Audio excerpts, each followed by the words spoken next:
irreconcilable differences. Ito raw ang dahilan kung bakit ipinag-utos ni Pangulong Rodrigo Duterte na huwag nang padaluhin si Vice President Leni Robredo sa mga pulong ng gabinete ayon kay Cabinet Secretary June Evasco. Dalawa sa mga issue na mariing tinutulan ng bise ay ang nangyayari umanong extrajudicial killings at ang paglibing kay dating Pangulong Marcos sa libingan ng mga bayani. Kanina, formal nang nagbitiw si Robredo bilang chairperson ng Housing and Urban Development Coordinating Council o HUDC. At kahit may bigat sa puso, tinanggap naman daw ng Pangulo ang pagkalas ng pangalawang Pangulo sa kanyang gabinete. At para pag-usapan yan, makakasama natin ngayon mismo si Vice President Leni Robredo. Good evening po, Vice President Robredo. Welcome to Reaction. Ma'am, maraming salamat. Ma'am, ang unang tanong ko po sa inyo, did you see this coming? Hindi. Honestly, Luchi, hindi. Alam mo, from the very start, the President and I had differences in opinion. In fact, one cabinet meeting, I already told him about it. And he assured me that it was okay. Kaya hindi ko inaasahan na yung differences in opinion namin makakasagabal sa trabaho. I was hoping that yung desire namin to jointly help in making lives of our countrymen better would transcend whatever differences we had. So ibig sabihin, ma'am, even in the days leading up to Friday, nung una kayong nagtanong, kung tuloy ang meeting at natanggap niyo yung balita na hindi kayo pinapadalo, wala man lang kahit na anong hint from anybody from the palace. Wala talaga. So this came as a surprise. Kasi in fact, Luchi, I was in the palace whole afternoon of Thursday. Nandun ako with CABSEC June Evasco. We had a Yolanda Rehabilitation Cabinet Cluster meeting. In fact, I was one of the presenters ng meeting na yon. I was there the whole day. The whole afternoon pala, wala man lang indication. Sa inyong meeting noon, meron ba kayong pinagtalunan na punto? Wala at all, ha? Wala talaga. Yung pinaka, lang, Luchi, yung the only statement, public statement I made that was contrary to the views of the President was a strong statement I issued about the burial of former President Marcos. Kasi all the other statements in the past naman, parang he just brushed it off. Nagkita pa kami, I think 3rd or 4th week of November, I was in Malacanang, the President was there. We had a NEDA board meeting. In fact, I participated in the deliberations actively, and the President did not give any indication na something was wrong. Okay, so kung sinasabi niyo, ma'am, na ang tingin ninyo ay ang pinakamalakas ninyong statement na ibinigay ay dun sa burial, no? Nagkita na ba kayo pagkatapos ng statement na yun at nagpahiwatig man lang ba siya? Okay. Is that the reason why you cite as your, sabihin na natin, mukhang primary reason, no? Yung panawagan ninyo I can only speculate kasi. Oh, yes, I understand. But yung panawagan niyo po kasi to protect the vice presidency, meron pong dating na ang paniwala niyo po ay yun ultimately ang naging dahilan. Tama ho ba ako? Yung sinabi kong protect the vice presidency, parang it is becoming very apparent na kasi na yung kampo ni Bongbong Marcos, kahit ano gagawin para mangyari lang yung ambisyon, para makuha yung ambisyon. Siguro hindi naman lingid sa inyong kaalaman kung ano-anong paninira yung ginagawa sa akin. Nag-file sila ng kaso na alam naman nila, walang basehan. Talagang ginagawa yung lahat. Pero nagduda lang talaga kami. We were being warned about this plot already. Ang sinasabi nga, may mga tao around the President who wanted Bongbong to be in.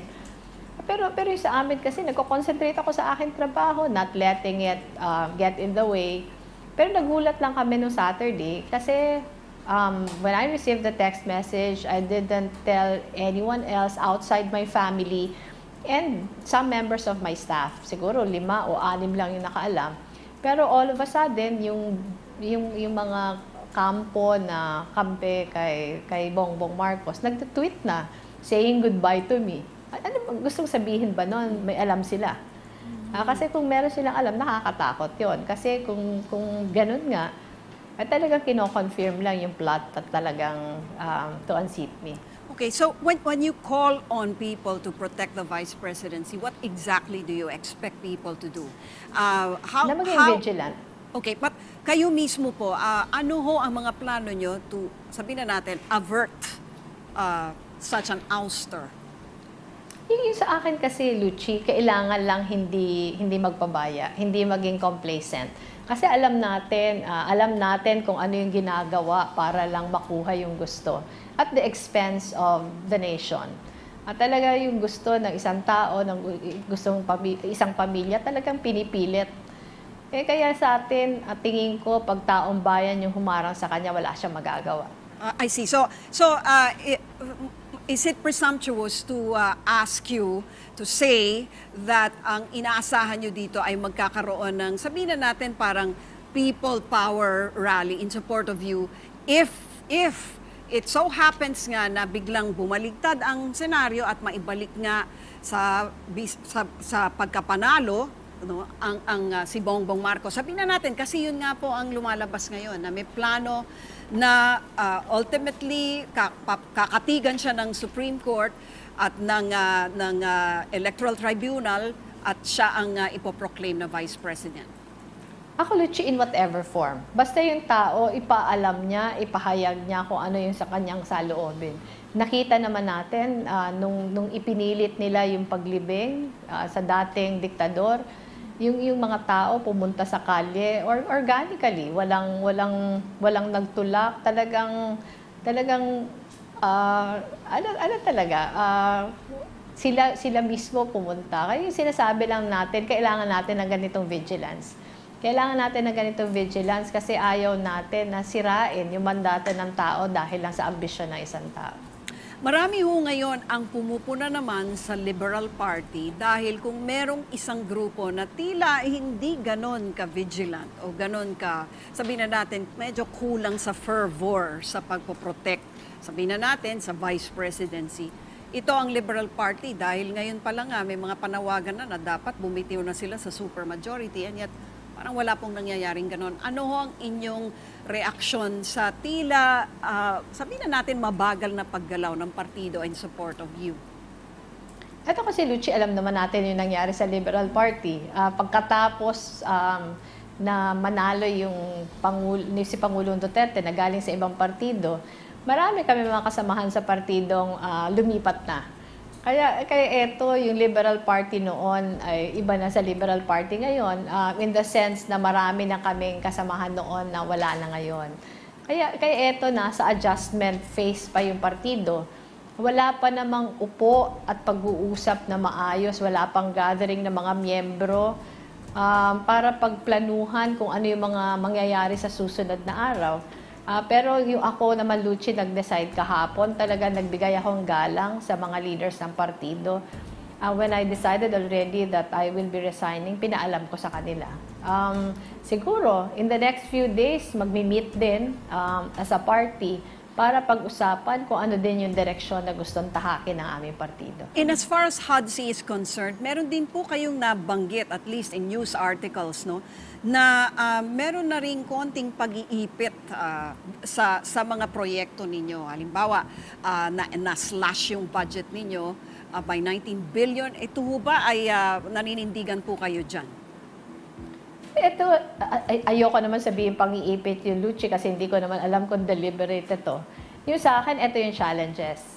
Halimbawa, yung budget namin na slash from 34 billion to 15 billion. Napakalaki nun, 19 billion na budget slash. Pangalawa, yung HUDC kasi is not a department, coordinating agency lang naman kami. Coordinating agency kami ng 6 shelter agencies. Pero yung 6 shelter agencies, ang merong pinuno pa lang yung NHA. Yung NHA na pinuno, na-appoint yun before pa sa akin. Yung dating planning officer ng Davao was appointed even before I was.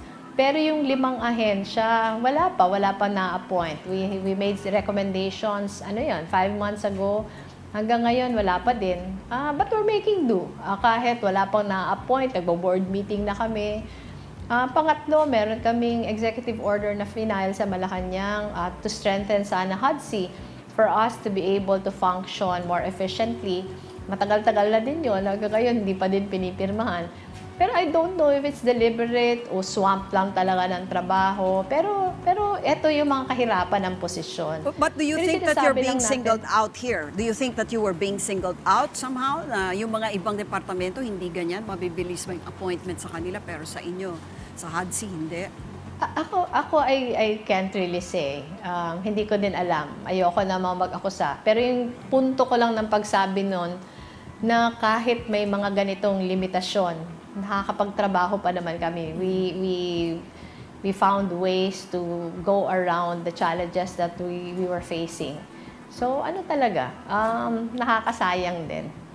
Nagbigay na rin po ng reaksyon ng ilang mga mambabatas, no? Halimbawa, si dating President Gloria Arroyo, ng ngayong congressman, at pati na po si House Speaker Pantaleon Alvarez.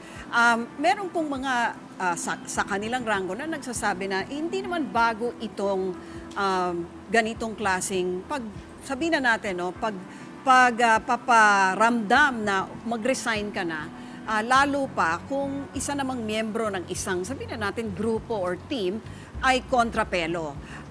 In short, is it possible that you could be making a big deal out of this when actually the point is you were never really in agreement with President Duterte on many issues? Naniniwala naman tayo dyan, Lucci. Parati natin sinasabi na yung cabinet, di ba yung cabinet secretary is the alter ego of the president as far as yung trabaho is concerned. Pero yung sa akin nga, ano naman to, tinatanggap naman natin na I'm only here at the pleasure of the president. Pero kailangan ko lang ipahayag na yung pag-alis ko hindi dahil gusto kong talikuran yung aking trabaho. Pero yung pag-alis ko dahil sa ganito mga circumstances.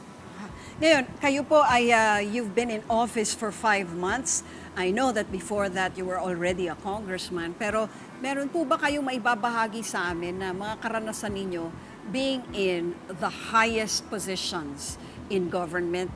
Kakaiba ba ang politika dyan sa kinalalagyan ninyo? Kakaiba.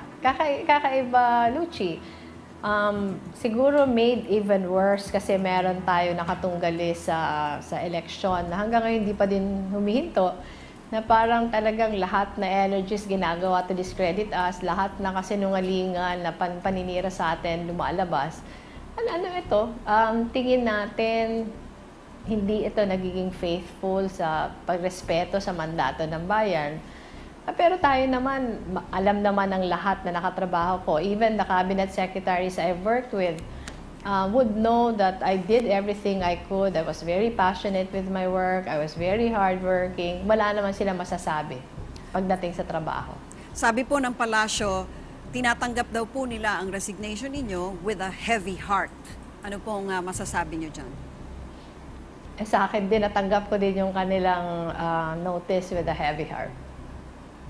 Ano ho ang inyong pakiramdam ngayon toward President Duterte dahil sa nangyaring ito?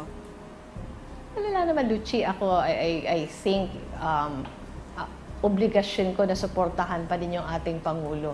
Parati ko naman itong inuulit na the success of this administration will also spell the success of the country.